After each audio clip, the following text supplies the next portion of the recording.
గమనించండి, ఈ యొక్క సందర్భంలో ప్రభు యొక్క నామంలో మీ అందరికీ వందనములు. ప్రభుకి ఎంతో రుణస్థలం, పిల్లల వందనస్థలం.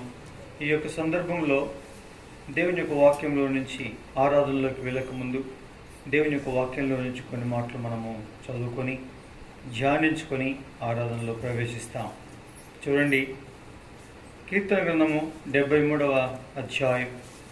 కీర్తన గ్రంథము 73వ అధ్యాయం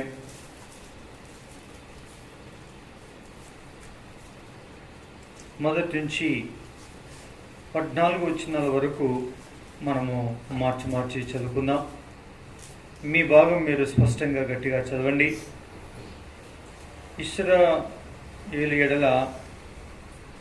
ఇశ్రాయేలు ఎడల శుద్ధ హృదయుల ఎడల నిశ్చయముగా దేవుడు దయాళుడై ఉన్నాడు.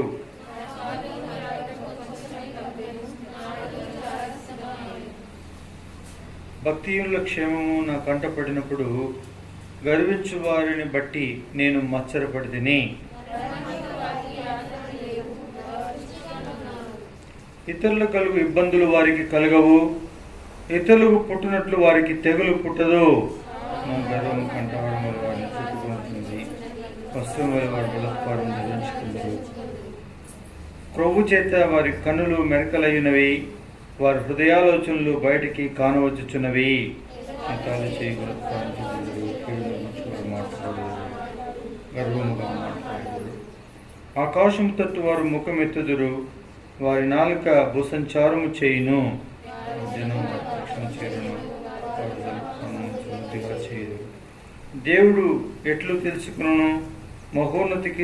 మహోన్నతునికి తెలివి ఉన్నదా అని వారు అనుకొందురు. వృద్ధి చేసుకుందరు. నా హృదయమును నేను శుద్ధి చేసుకుని ఉండుట వ్యర్థమే, నా చేతులు కడుక్కొని నిర్వహణై ఉండుట వ్యర్థమే. నాకు బాధ కలుగుతున్నది, ప్రతి ఉదయం నాకు శిక్ష వచ్చుతున్నది. చదవబడిన ఈ లేఖన భాగములను ప్రభు దీవించి ఇట్టి లేఖన భాగముల యొక్క వివరణ ద్వారా పరిశుద్ధాత్మ ద్వారా ప్రేరేపించి ప్రభును ఆరాధించడానికి ఆయన సహాయము చేయునుగాక.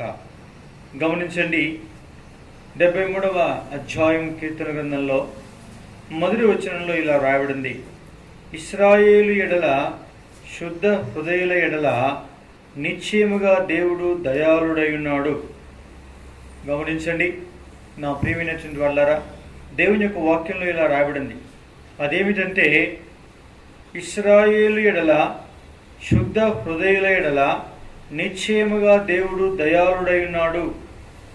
గమనించండి, మనం వాస్తవంగా చెప్పాలంటే మరి దేవుని ప్రజలైనటువంటి వారు వీళ్ళరా ఎవరి ఎడల ఆయన ఏమై ఉన్నాడు? ఆయన ప్రేమామయుడే, ఆయన దయామయుడే, ఆయన కరుణామయుడే. ఆయన వాత్సల్యము, కరుణ, జాలు చూపించడంలో ఎంతో యథార్థ హృదయుడే నా ప్రియమైనటువంటి వాళ్ళరా. కానీ దేవుని యొక్క వాక్యంలో రాబడింది ఇక్కడ, ఎస్పెషల్లీ 73వ అధ్యాయం కీర్తన గ్రంథంలో మొదటి వచనంలో రాయబడింది. అదేమిటంటే, ఇశ్రాయేలు ఎడల శుద్ధ హృదయుల ఎడల నిశ్చయముగా దేవుడు దయాళుడై ఉన్నాడు. గమనించండి, కాబట్టి నిశ్చయముగా దేవుడు దయాళుడై ఉన్నాడు అని రాయబడింది. అంటే దీని యొక్క అర్థం ఏమిటి? దయాళుడు అన్నప్పుడు అందరి ఎడల దయాళుడు కాడా? అన్ని వేళల్లో ఆయన దయాళుడు, దయ చూపించేవాడు కాదా అనంటే కాదనే అర్థం.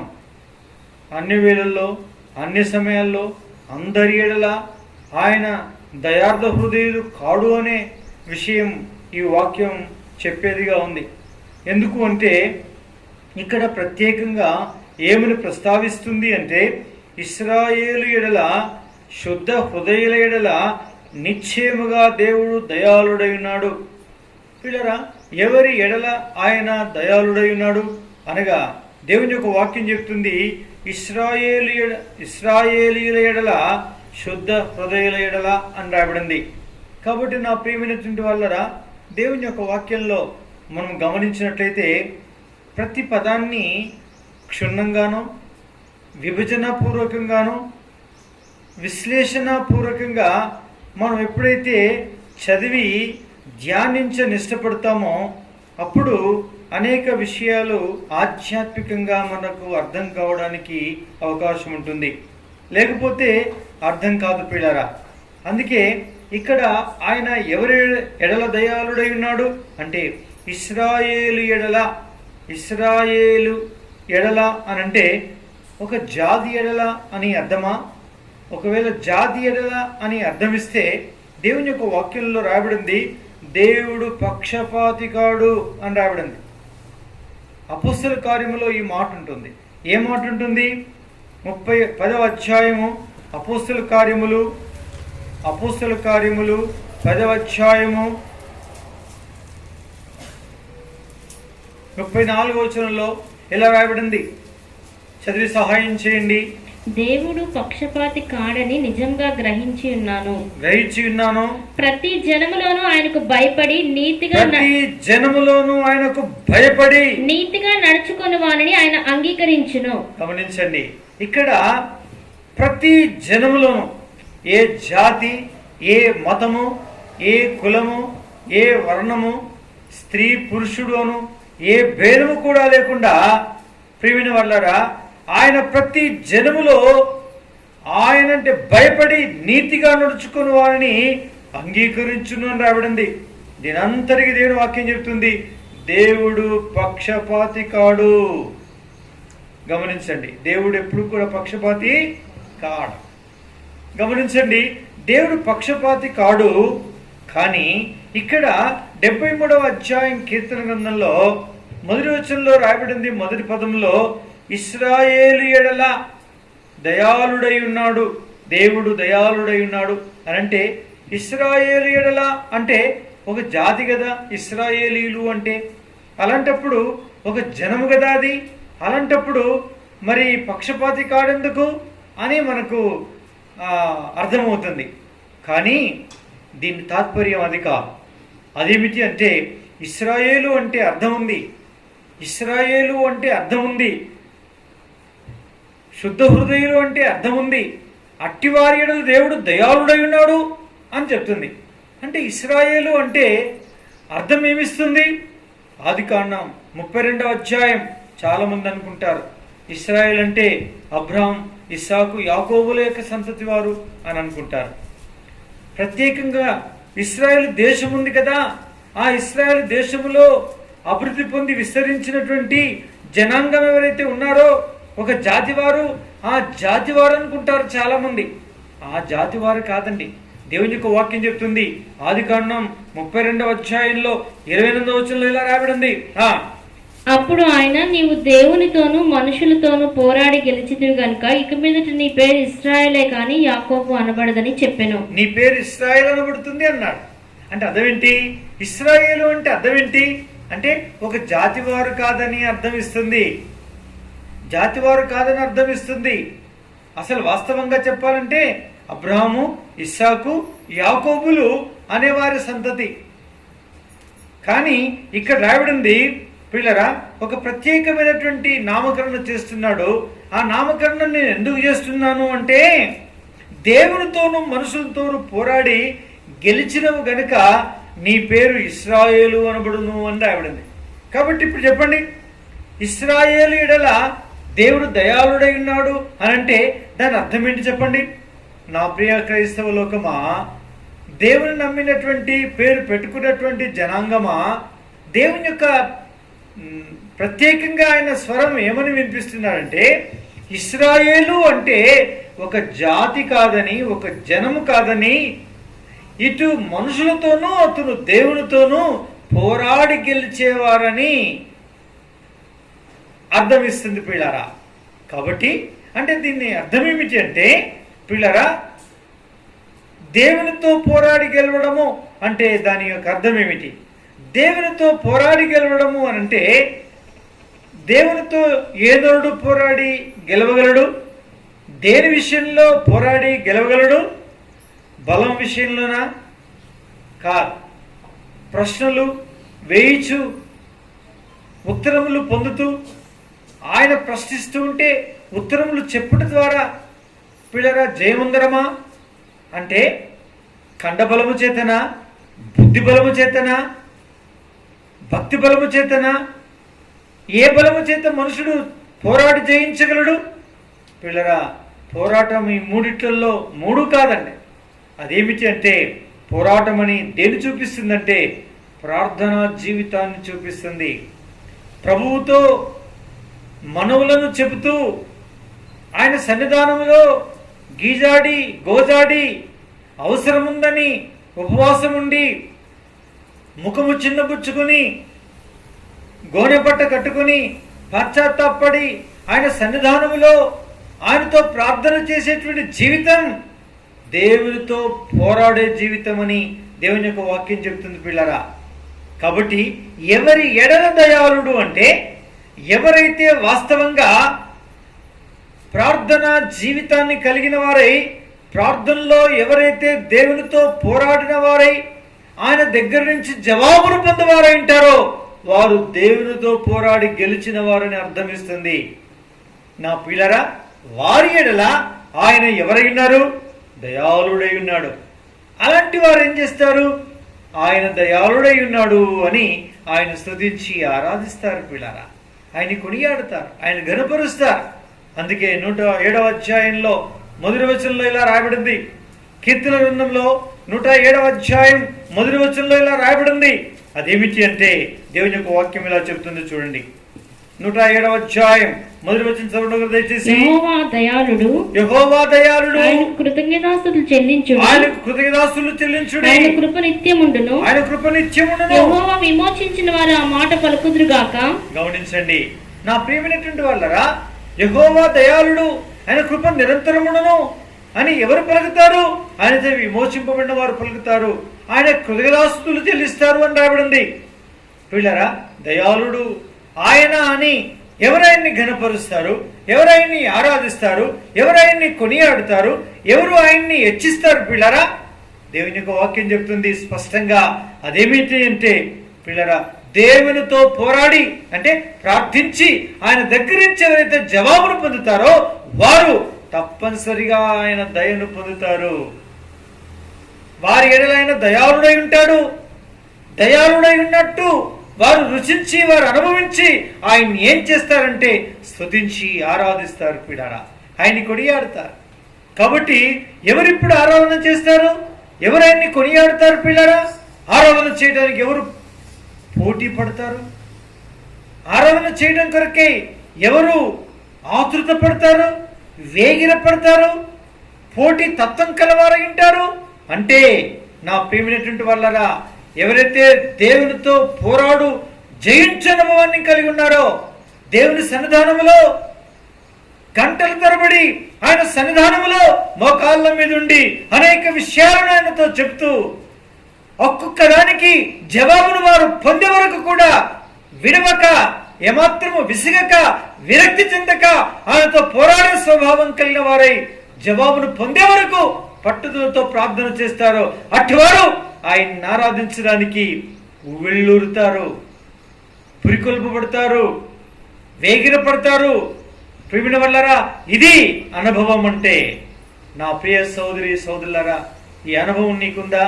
ఈ కరోనా యొక్క కాలంలో లోకమంతా గడగడలాడిస్తూ ఉంటే ఈ కరోనా దేవుని సన్నిధానంలో గడగడలాడకుండా అంటే లోకంతో పాటు లోకంలో గడగడలాడకుండా దేవుని సాన్నిధ్యములో పోరాడుతూ ప్రార్థిస్తూ ఆయన సన్నిధానంలో గడగడవనుకుచు ఆయన సన్నిధానంలో ఆయనతో మాట్లాడుతూ ఉంటే నా ప్రియ సోదరి సోదరుడా ఆయన దగ్గర నుంచి నువ్వు జవాబు పొందితివా? ఏ విషయమైనా ఆయన దగ్గర ఏమాత్రం కూడా విసిగిపోకుండా, విరక్తి చెందకుండా, నిరాశపడకుండా ఆయన సన్నిధానంలో ప్రార్థన చేయించు ఉండగా ఏ విషయం కొరకైనా నీవు జవాబును ఆయన దగ్గర నుంచి పొందితివా అయినట్లయితే నీ ఆత్మ ఉవ్విళ్ళు ఊరుతుంది. ఏమని?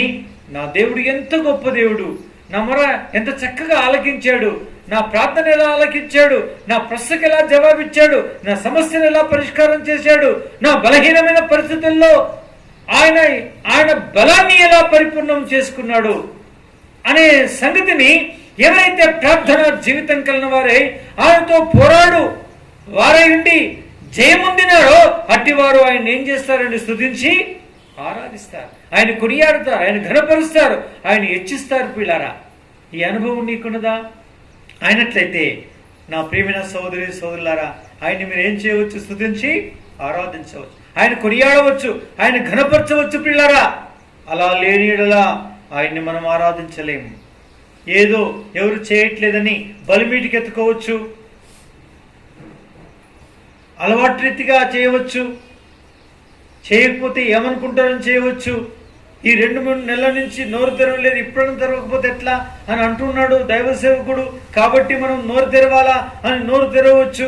ఆయనంత మాత్రాన ఇవన్నీ ప్రేరేపణాయుతమైనటువంటి ఆరాధనలు కాదు. అందుకే నా ప్రియమైన వాళ్ళరా, ఎవరి ఎడల ఆయన దయాళుడు అని అంటే దేవుని యొక్క వాక్యం స్పష్టంగా చెప్తుంది, ఇశ్రాయేలు ఎడల అంటే దేవునితో పోరాడి గెలుచువారి ఎడల ఆయన దయాళుడై ఉన్నాడు. ఆయన దయాళుడై ఉన్నాడని వారే రుచిస్తారు, వారే అనుభవిస్తారు. అందుకే వారేం చేస్తారు? స్తుతించి ఆరాధించగలరు. పిల్లరా, ఆయన కొనియాడగలరు. కాబట్టి ఆయనతో పోరాడి జయించిన అనుభవం నీకున్నదా? అనగా ఆయన సన్నిధిలో అనేక విషయాలు ప్రార్థించి ఆయన దగ్గర నుంచి జవాబును పొందిన అనుభవం నీకున్నదా? అయినట్లయితే నువ్వు స్తుతించి నీ కృతజ్ఞత స్తుతి ఆరాధనలు ప్రభు యొక్క నామంలో ఏం చేయగలవు? సమర్పించగలవు.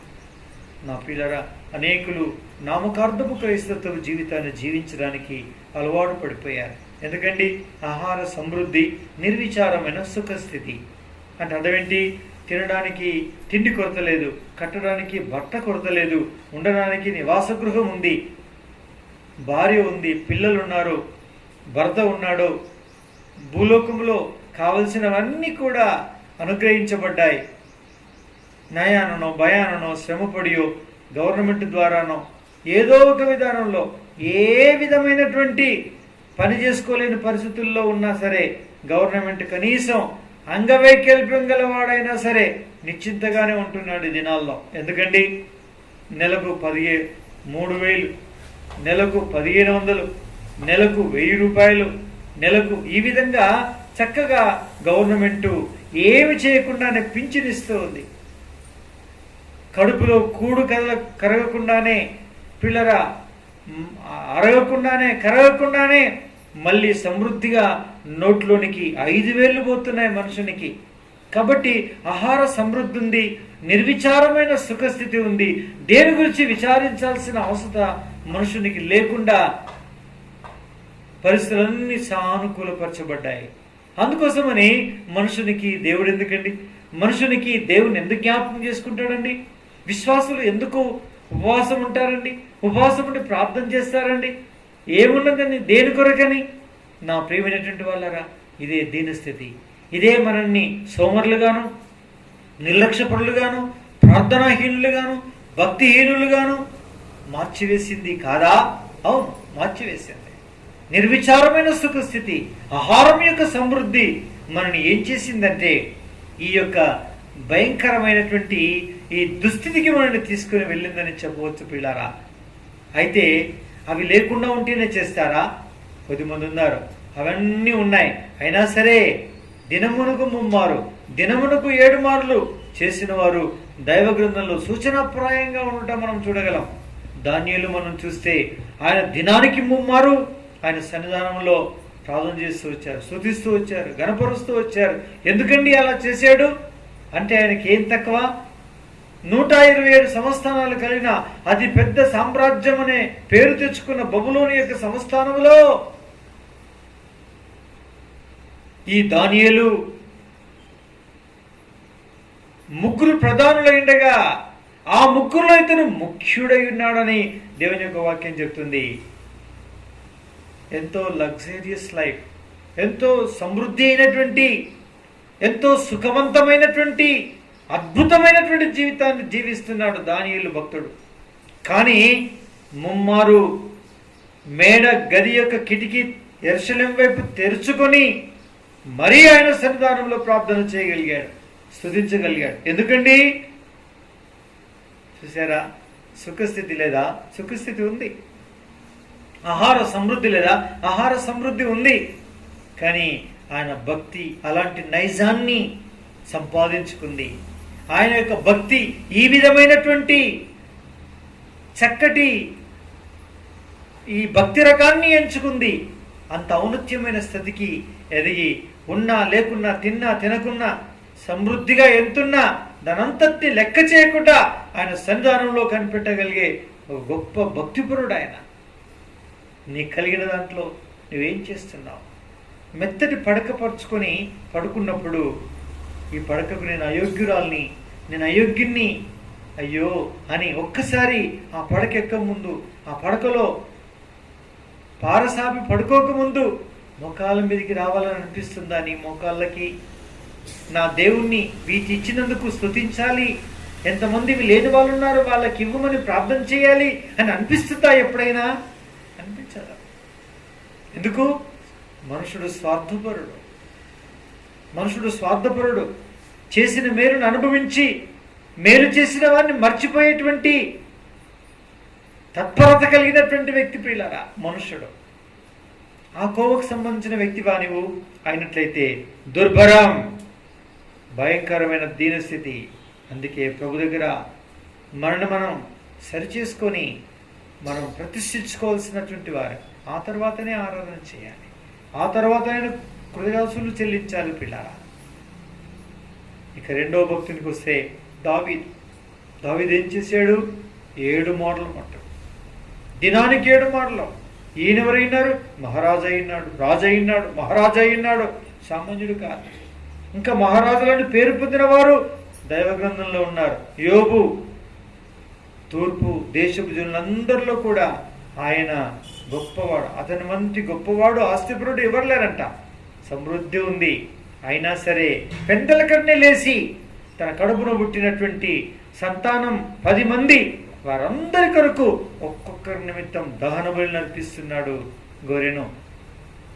నా ప్రియమైనటువంటి వాళ్ళారా, హిజ్కియా సంగతి ఏంటి? పెద్దల కడనే లేచి. అబ్రహాం సంగతి ఏంటి?